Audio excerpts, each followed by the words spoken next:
I had chronic back pain for 7 years, to the point where I was basically bedridden for a couple of those.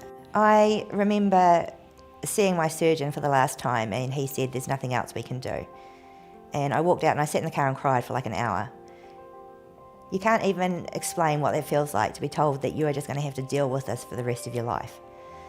And I was living by myself, got into a pretty bad state, had a whole bunch of drugs on hand and really sort of seriously thought about taking them all and just giving it up.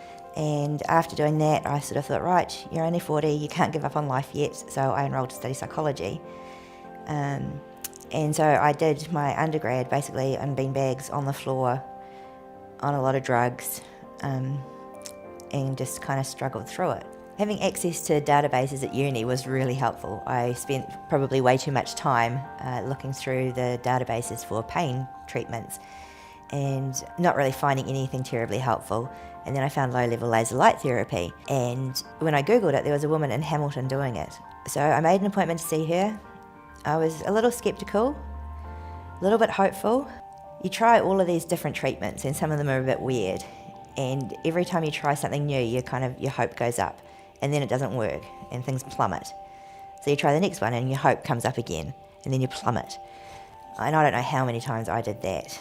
So when I heard about this, even though the science behind it was good, I didn't want to let my hopes get up too high just because I've been disappointed so many times. So I came into a car and she introduced me to the NovoTHOR, which has just been amazing, treating your whole body instead of just one part. And after 3 treatments, I had my first period of no pain in 7 years. It wasn't just a little bit less, it wasn't just manageable, it was gone. All of a sudden, there was like hope that something was happening.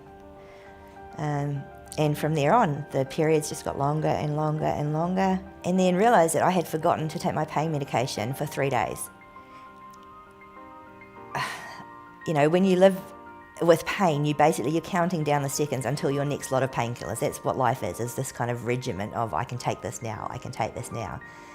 So that was for me the real kind of, oh my God, this is working moment, when I realised that for 3 days I hadn't even thought about taking a painkiller. So now life is life again. I am studying, I am teaching, I am working, I am hanging out with my friends. I can sit and have a glass of wine. I mean, that's such a small thing, but I wasn't able to sit at a bar. Too uncomfortable, so why would I? I can stay up past 10 o'clock at night. I can, and everyone's noticed a difference in me. I've come back to being me. And I know there are a lot of people out there that are in my situation or worse. And I don't know, if I could tell them anything, I would say don't give up hope. There is something that works.